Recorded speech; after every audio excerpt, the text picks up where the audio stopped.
ஆண்டவராய் இயேசு கிறிஸ்துவின் விலையேறப்பெற்ற நாமத்திலே உங்கள் யாவருக்கும் அன்பின் நல்வாழ்த்துக்கள் கூறி இன்றைய தியானத்திற்கு உங்களை தயவோடு அழைக்கிறோம். இன்றைய தியான பகுதி யாத்திராகமம் 40ஆம் அதிகாரம் 16 முதல் 38 வசனங்கள். தியான வசனம் ரோமருக்கு எழுதின நிருபம் 3ஆம் அதிகாரம் 23ஆம் வசனம். ரோமர் 3:23. எல்லாரும் பாவம் செய்து தேவ மகிமையற்றவர்களானார்கள். எல்லாரும் பாவம் செய்து தேவ மகிமையற்றவர்களாகி. அருமையான கர்த்தருடைய பிள்ளைகளே, தேவன் மனிதனை உண்டாக்கின பொழுது அவனை மகிமையுள்ளவனாக சிருஷ்டித்தார். ஆனால் அவன் பாவம் செய்தபோது தேவ மகிமையை இழந்து தான் நிர்வாணியாய் இருப்பதை அறிந்து பயந்து ஒளிந்து கொண்டான். பாவமே மனிதனை மகிமையை இழக்கச் செய்தது. எல்லாரும் பாவம் செய்து தேவ மகிமையற்றவர்களாகி என்பதாக இங்கே ரோமருக்கு பவுல் எழுதுகின்ற பொழுது குறிப்பிடுகிறார். நாமோ தேவனுடைய கிருபையினால் எந்த மனுஷனையும் பிரகாசிப்பிக்கிற ஒளியினிடத்தில் வந்திருக்கிறோம். அவர் தம்முடைய மகிமையின் ஆவியினால் நம்மை நிறைத்திருக்கிறார்.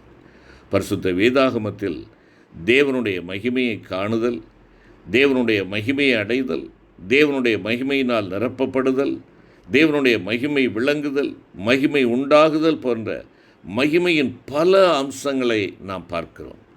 முதலாவதாக மகிமையை காணுதல். ஆண்டவராய் இயேசு கிறிஸ்து இந்த உலகத்தில் சஞ்சரித்த நாட்களில் மகிமையை காண்பதை பற்றி ஒரு குறிப்பிட்ட சந்தர்ப்பத்தில் அவர் கூறுகிறார். அவர் மார்த்தாளிடத்தில் பேசி கொண்டிருக்கிற பொழுது, நீ விசுவாசித்தால் தேவனுடைய மகிமையை காண்பாய் என்பதாக 11ஆம் அதிகாரம் 40வது வசனம் பரிசுத்த யோவான் 11:40 ஆண்டவர் கூறுகிறதை பார்க்கிறோம். மார்த்தாளுடைய சகோதரன் வியாதியாய் இருந்தான்.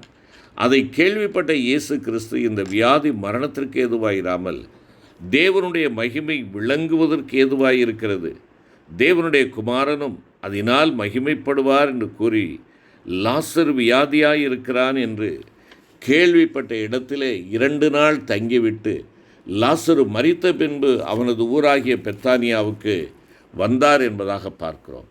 மார்த்தாள் இயேசுவினிடத்திலே கூறுகிறாள், ஆண்டவரே, நீர் இங்கே இருந்தீரானால் என்னுடைய தம்பி மரித்திருக்க மாட்டானே என்றாள்.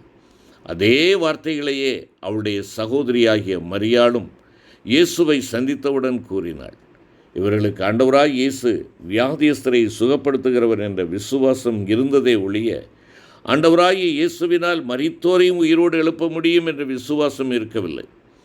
ஆதலால் மார்த்தாளுக்கு விசுவாசத்தை உண்டாக்குவதற்காக இயேசு, உன் சகோதரன் உயிர்த்தெழுந்திருப்பான், நானே உயிர்த்தெழுதலும் ஜீவனுமாய் இருக்கிறேன், என்னை விசுவாசிக்கிறவன் மரித்தாலும் பிழைப்பான், உயிரோடு இருந்து என்னை விசுவாசிக்கிறவன் எவனும் என்றென்றைக்கும் அறியாமலும் இருப்பான் என்று கூறினார்.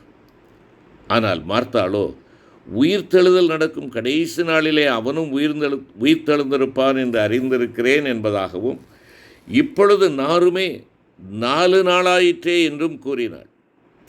இந்த சந்தர்ப்பத்திலும் ஆண்டவராய் இயேசு அவளை நோக்கி, நீ விசுவாசித்தால் தேவனுடைய மகிமையை காண்பாய் என்றார். பின்பு லாசருவே வெளியே வா என்று கூப்பிட்டார். மரித்தவன் வெளியே வந்தான்.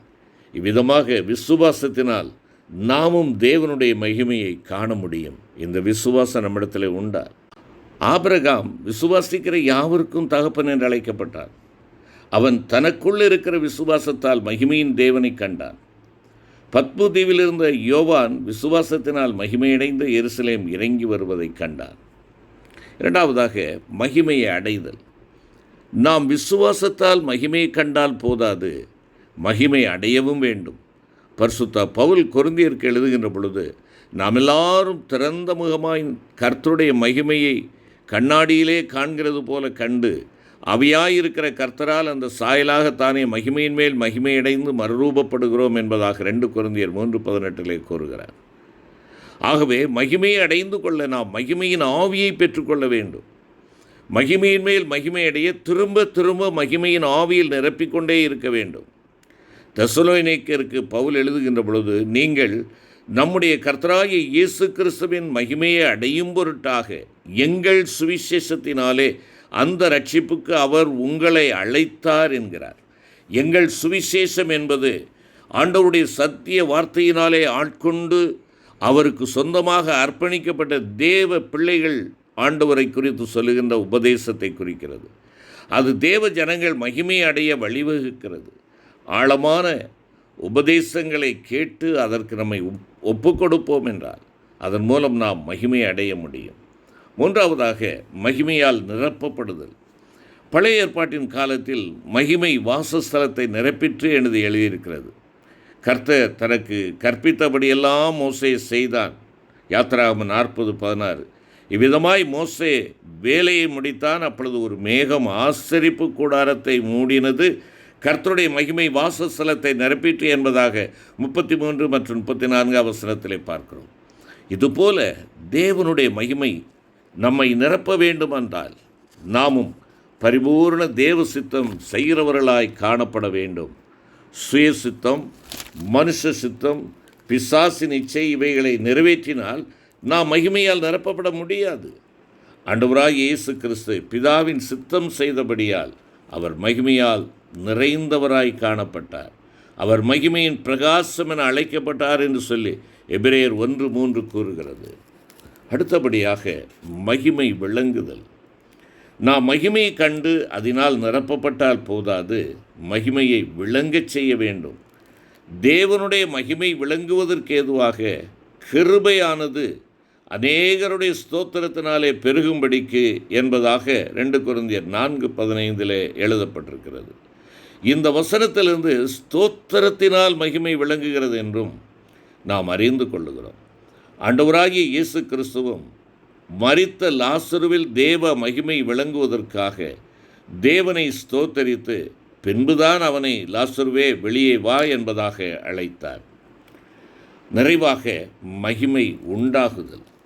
பரிசுத்த பவுல் கொரிந்தியருக்கு எழுதுகின்ற பொழுது, அதிசீக்கிரத்தில் நீங்கும் லேசான நம்முடைய உபத்திரவம் மிகவும் அதிகமான நித்திய கனமகிமையை உண்டாக்குகிறது என்பதாக 2 கொரிந்தியர் 4:17 எபேசியருக்கு எழுதுகின்ற பொழுது 3:13 வசனத்திலே, உபத்திரவங்களினால் நீங்கள் சோர்ந்து போகாதிருக்க வேண்டிக் கொள்ளுகிறேன், அவைகள் உங்களுக்கு மகிமையாயிருக்கிறது என்றும் எழுதியிருக்கிறார்.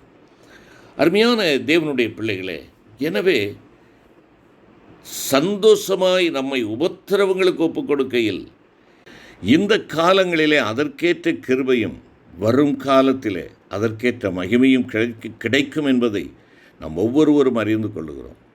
உபத்திரவங்கள் நம்மை விட்டு மாறிப்போகும். ஆனால் அதற்காக நமக்கு அளிக்கப்படும் கிருபையும் மகிமையும் நம்மை விட்டு ஒரு காலம் மாறிப்போவதில்லை. அல்லேலூயா. அருமையான கர்த்தருடைய பிள்ளைகளே, நம்முடைய வாழ்வை சற்று நாம் உள்நோக்கி பார்ப்போமா? நான் தேவனுடைய மகிமையை கண்டவனாக இருக்கிறேனா? தேவனுடைய மகிமையை அடைந்தவனாக இருக்கிறேனா? தேவனுடைய மகிமையால் நிரப்பப்பட்டு கொண்டே இருக்கிறேனா? என் வாழ்விலே தேவனுடைய மகிமை விளங்குகிறதா, காணப்படுகிறதா? தேவனுடைய மகிமை உண்டாகிறதாக இருக்கிறதா? சற்று நாம் யோசித்து பார்ப்போம். நீங்களும் நானும் மகிமையின் தேவனுக்கு மகிமையான சாட்சிகளாக இருக்க நாம் அழைக்கப்படுகிறோம். சுய மகிமையை தேடி ஓடுகிறவர்களாக அல்ல, சுயத்திற்காய் வாதிடுகிறவர்களாக அல்ல, நம்முடைய செயல்பாடுகளினாலே நம்முடைய வாயின் வார்த்தைகளினாலே தேவனுக்கு அபகீர்த்தியை கொண்டு வருகிறவர்களாக அல்ல. உங்களுடைய ஒவ்வொரு அசைவுகளும், நம்முடைய ஒவ்வொரு வாயின் வார்த்தைகளும், நம்முடைய அசைவுகள், நம்முடைய சம்பாஷணைகள், நம்முடைய பழக்க வழக்கங்கள் யாவும் தேவனுக்கு மகிமையை கொண்டு வரக்கூடியதாகவும் தேவனுடைய மகிமையை விளங்க பண்ணக்கூடியதாகவும் இருக்கிறதா? ரோமர் 2:9 மற்றும் 10 வசனத்திலே, முன்பு யூதரிலும் பின்பு கிரேக்கரிலும் பொல்லாங்கு செய்கிற எந்த மனுஷ ஆத்துமாவுக்கும் உபத்திரவமும் வியாகுலமும் உண்டாகும். முன்பு யூதரிலும் பின்பு கிரேக்கரிலும் எவன் நன்மை செய்கிறானோ அவனுக்கு மகிமையும் கனமும் சமாதானம் உண்டாகும் என்று நாம் வாசிக்கிறோம். அருமையான தெய்வ பிள்ளைகளே, எனவே மகிமை நமக்கு உண்டாக பொல்லாங்கை வெறுத்து பொல்லாத காரியங்களை நாடாது தொடர்ந்து நன்மை செய்கிறவர்களாக நம்மை அர்ப்பணிப்போம். அருமையான தேவ பிள்ளைகளே, விசுவாசத்தினால் நாம் தேவனுடைய மகிமையை காணவும், சுவிசேஷத்தாலும் பரிசுத்த ஆவியானவராலும் மகிமையை அடையவும், தேவ சித்தம் செய்து மகிமையால் நிரப்பப்படவும், தேவனை ஸ்தோத்தரித்து மகிமையை விளங்கச் செய்யவும், உபத்திரவங்களுக்கு நம்மை ஒப்புக்கொடுத்து அது நிமித்தம் நமக்கு மகிமை உண்டாகவும் ஆண்டவர் தாமே நமக்கு உதவி செய்யும்படியாக அவருடைய பொற்கரங்களில் நம்மை நாம் ஒப்புக்கொடுப்போம். செபிப்போம். அன்பின் பரலோக பிதாவே, நாங்கள் தேவ மகிமையை சுமந்து செல்லும் ஆலயங்களாக இருக்கிறோம் என்பதை உணர்ந்து உம்முடைய மகிமையை நாங்கள் கண்டவர்களாக, ஆண்டவரே, உம்முடைய மகிமைக்கு நாங்கள் சாட்சிகளாக, உம்முடைய மகிமையை அடைந்து கொண்டவர்களாக, உம்முடைய மகிமையினால் தொடர்ந்து நிரப்பப்பட்டு கொண்டிருக்கிறவர்களாக, உம்முடைய மகிமையை விளங்கச் செய்கிறவர்களாக, பாடுகளை கண்டு பதுங்குகிறவர்களாக அல்ல, பாடுகளின் மூலமாய் மகிமையை உண்டாக்குகிறவர்களாய் காணப்பட எனக்கும் எங்களுக்கும் உதவி செய்யும். எங்கள் ஆண்டவர் இயேசு கிறிஸ்துவின் மூலம் வேண்டிக் கொள்கிறோம் நல்ல பிதாவே. ஆமென்.